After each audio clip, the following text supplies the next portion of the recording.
সুপ্রভাত বন্ধুরা, আজ 11 মার্চ বুধবার।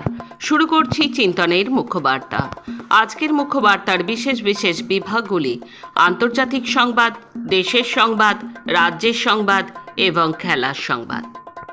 আন্তর্জাতিক সংবাদ। পরবর্তী সর্বোচ্চ নেতা নির্বাচিত করল ইরানের বিশেষজ্ঞ পরিষদ।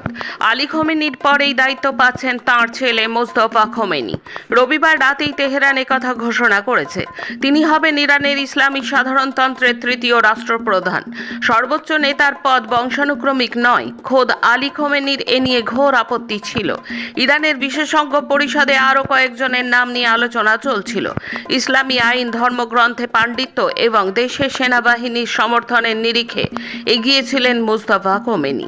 নির্বাচনের আগে থেকেই তার নাম নিয়ে বিস্তর জল্পনা শুরু হয়। স্থানীয় সূত্রের দাবি, ইরানের যাজক মহলে তিনি চরমপন্থী হিসেবে পরিচিত। মুস্তাফা খোমেনির গোটা পরিবার ইসরায়েল আমেরিকার বিমান হানায় নিহত হয়েছেন। অতএব তাঁর প্রতি দেশের সাধারণ মানুষের ব্যাপক সহানুভূতি ও সমর্থন রয়েছে। রবিবার নাম ঘোষণা হতেই তাঁর সমর্থনে তেহরানে বিপুল জনস্রোত দেখা গিয়েছে। মার্কিন প্রেসিডেন্ট ডোনাল্ড ট্রাম্প আবারও ইরানের পরবর্তী নতুন নেতার ওপর নিজের প্রভাব খাটানোর দাবি করেছেন। তিনি সাফ জানিয়েছেন, ওয়াশিংটনের অনুমোদন ছাড়া এই পদের জন্য যাকেই বেছে নেওয়া হবে তিনি বেশি দিন টিকবেন না। গত রবিবার ইরানের বিশেষ পরিষদ অ্যাসেম্বলি অফ এক্সপার্টস নতুন সর্বোচ্চ নেতা হিসেবে মুস্তফা খোমেনিকে নির্বাচিত করার কয়েক ঘন্টা আগেই ট্রাম্প কথা বলেন। মুস্তফা খোমেনি আয়াতুল্লাহ আলী খোমেনির ছেলে। গত 28 ফেব্রুয়ারি ইরানে যুক্তরাষ্ট্র ও ইসরায়েলের যৌথ অভিযানে আয়াতুল্লাহ খোমেনি নিহত হন। মুস্তফা খোমেনি নেতা নির্বাচিত হওয়ার পর তাৎক্ষণিক কোনো প্রতিক্রিয়া জানাননি ট্রাম্প। তবে এর আগেই তিনি স্পষ্ট বলেছিলেন, এই পদে কাউকে নির্বাচিত করার জন্য যুক্তরাষ্ট্রের অনুমোদন নিতে হবে। ইরানে তেলের ডিপোতে হামলার পর রাত যেন দিনে পরিণত হয়েছিল।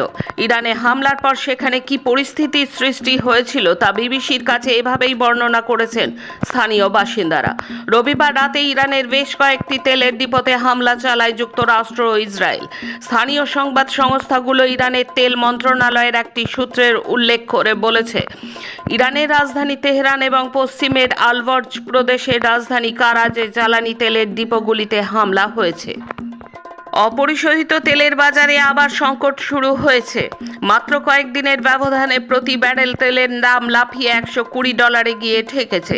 বর্তমান পরিস্থিতি 70-এর দশকের সেই সংকটের দুঃসহ স্মৃতিকেই যেন মনে করিয়ে দিচ্ছে। বর্তমানে বিশ্বে প্রতিদিন প্রায় 10 কোটি ব্যারেল তেলের চাহিদা রয়েছে। এই পরিস্থিতিতে প্রণালীতে দীর্ঘস্থায়ী অচলাবস্থা তৈরি হলে বিশ্ববাজারে এর প্রভাব কতটা ভয়াবহ হবে তা নিয়ে ব্যবসায়ীদের মধ্যে রীতিমতো আতঙ্ক ছড়িয়ে পড়েছে।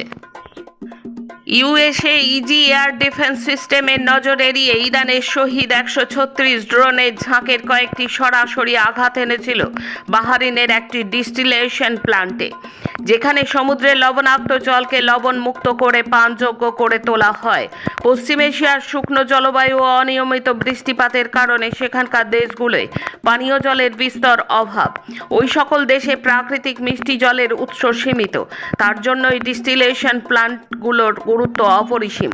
কিন্তু এখন পশ্চিম এশিয়ায় সামরিক সংঘর্ষরত যুযুধান দুই পক্ষ ওই ডিস্টিলেশন প্ল্যান্টগুলোতেও আক্রমণ শুরু করায় ওই অঞ্চলের বিস্তীর্ণ এলাকার মানুষ পানীয় জলের সংকটে পড়তে চলেছেন বলে আশঙ্কা। আসছি দেশের খবরে। দেশের 1 নম্বর গরুর মাংস রপ্তানিকারী বিজেপির 1 নম্বর অর্থের যোগানদার।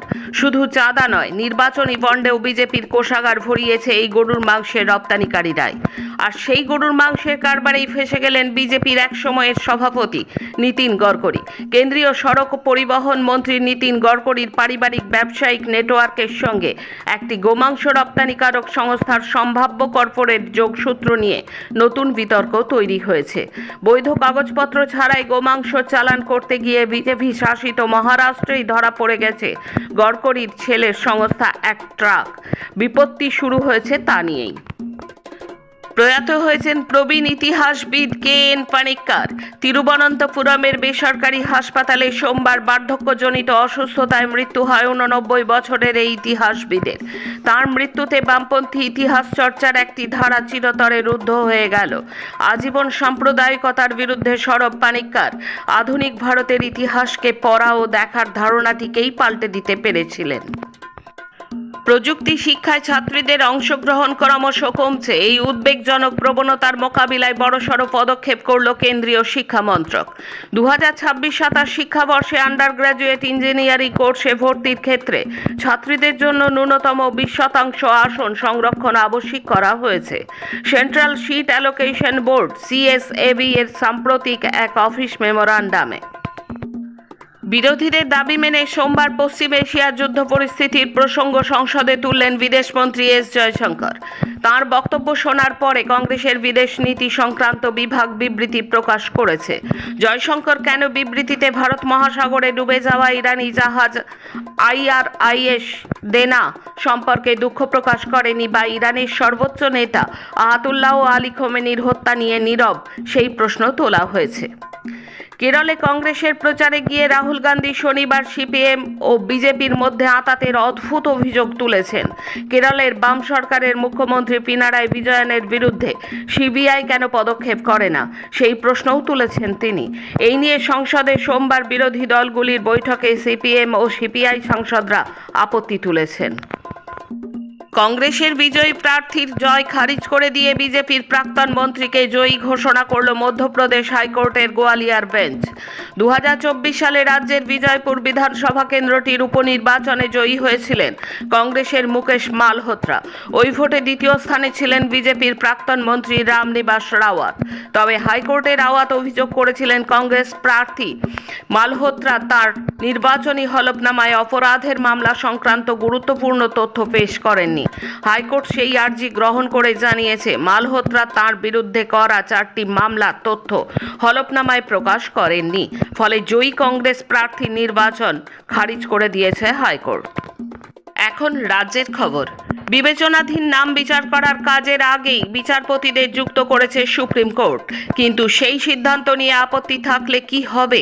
এই প্রশ্নের মীমাংসায় রাজ্যের ভোটার তালিকা তৈরিতে অ্যাপেলাইট ট্রাইব্যুনাল গঠনের নির্দেশ দিল সুপ্রিম কোর্ট।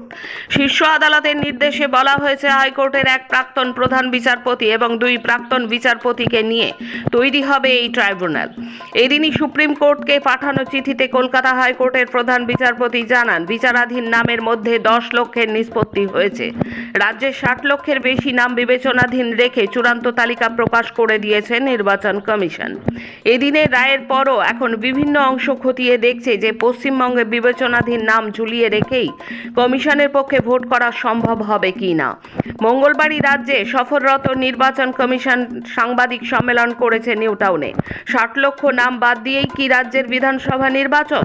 উত্তর নেই মুখ্য নির্বাচনী কমিশনার গণেশ কুমারের। SIR পর্বে কতজন অনুপ্রবেশকারীকে চিহ্নিত করা সম্ভব হয়েছে তারও উত্তর নেই গণেশ কুমারের কাছে।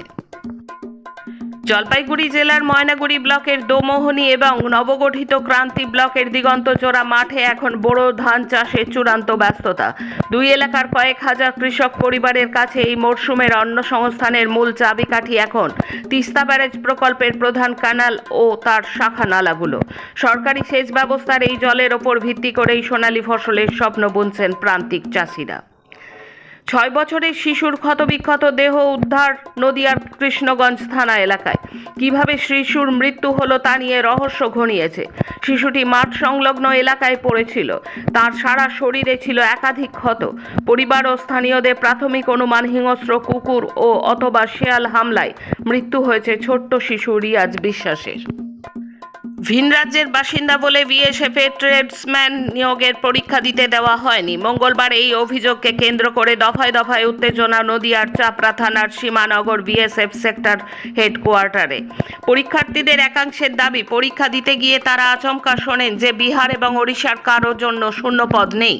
কেন তা নোটিশে জানানো হয়নি, তাই নিয়ে শুরু হয় শোরগোল। পরীক্ষা দিতে না পেরে ক্ষুব্ধ চাকরি প্রার্থীরা চাপড়া করিমপুর রাস্তা অবরোধ করে দীর্ঘক্ষণ বিক্ষোভ প্রদর্শন করেন। শূন্যপদ সংক্রান্ত এই জটিলতার বিষয়ে BSF এর পক্ষ থেকে এখনো কোনো স্পষ্ট কোনো জবাব পরীক্ষার্থীরা পাননি। না পেয়ে তারা ক্ষোভ উগরে দেন। খবর পেয়ে চাপড়া থানার পুলিশ ঘটনাস্থলে পৌঁছে পরিস্থিতি নিয়ন্ত্রণে আনার চেষ্টা করে। রাজ্যসভা নির্বাচনে পশ্চিমবঙ্গ থেকে বিনা প্রতিদ্বন্দ্বিতায় জয়ী হয়েছেন তিনি। অপেক্ষা সাংসদ হিসেবে শপথ নেওয়ার। সেই আইনজীবী মেনকা গুরুস্বামীকে বাংলা শেখার পরামর্শ দিলেন সুপ্রিম কোর্টের বিচারপতি জয়মাল্য বাগচি। এজলাসে মেনকার উদ্দেশ্যে তিনি বলেন, এবার বাংলাটা শিখে ফেলুন। মঙ্গলবার এশায়ার মামলার শুনানি ছিল সুপ্রিম কোর্টে। প্রধান বিচারপতি সূর্যকান্ত, বিচারপতি বাগচি এবং বিচারপতি এন.ভি. আঞ্জারিয়ার বেঞ্চে শুনানিতে রাজ্যের হয়ে সওয়াল করেন মেনকা। তবে মঙ্গলবারের শুনানিতে প্রথমেই প্রশ্নের মুখে পড়ে রাজ্য। কেন এ ধরনের আবেদন করা হলো তা নিয়ে প্রশ্ন তোলেন প্রধান বিচারপতি। মূলত আইনজীবী মেনকাকে উদ্দেশ্য করেই একের পর এক প্রশ্নবাণ ছোড়েন তিনি। তবে মেনকা জানান, এই আবেদন তিনি করেননি, অন্য আবেদনকারী আবেদন করেছিলেন। শেষে খেলার খবর। এক ম্যাচে 23 লাল কার্ড, মারামারি, হাতাহাতি, লাথি, ঘুষি, লজ্জার ঘটনায় কলঙ্কিত ব্রাজিলের ফুটবল অ্যাটলেটিকো মিনেইরোর বিরুদ্ধে 1-0 গোলে জেতে ক্রুজেইরো। ফুটবলারদের যেভাবে হাতাহাতি, মারামারিতে জড়িয়ে পড়েন, তাতে ম্যাচের ফল সম্পূর্ণ ম্লান হয়ে গিয়েছে।